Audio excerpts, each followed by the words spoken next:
সৰ্বভাৰতীয় জুজিৎসু প্ৰতিযোগিতাত ডিব্ৰুগড় খেলুৱৈৰ সাফল্য। দুয়োগৰাকী খেলুৱৈৰ সোণৰূপৰ পদক অৰ্জন। সৰ্বভাৰতীয় জুজিৎসু প্ৰতিযোগিতাত ডিব্ৰুগড় জিলাৰ দুগৰাকী খেলুৱৈৰে অসমৰ হৈ অংশগ্ৰহণ কৰি সোণৰ পদক অৰ্জন কৰিছে। যোৱা 30 মাৰ্চৰ পৰা 2 এপ্ৰিললৈ লক্ষ্ণৌ চক ষ্টেডিয়ামত অনুষ্ঠিত হয় এই সৰ্বভাৰতীয় প্ৰতিযোগিতা। এই কথা জনাইছে ডিব্ৰুগড় জিলা জুজিৎসু সন্থাৰ সভাপতি নীৰেণ ফুকনে।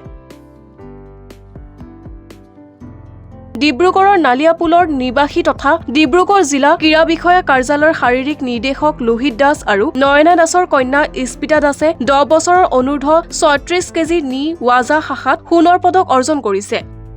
আনহাতে দুলিয়াজানৰ নিকটৱৰ্তী সোণাপুৰ নামঘৰৰ নিবাসী ৰাণা মেছ আৰু ইন্দ্ৰাণী মেছৰ পুত্ৰ আৰাধ্যা মেছে 12 বছৰ অনূৰ্ধ্ব 32 কেজি নি ৱাজা শাখাত লাভ কৰে ৰূপৰ পদক।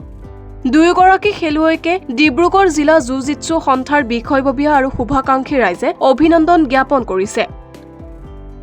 News desk report, Olympia sports.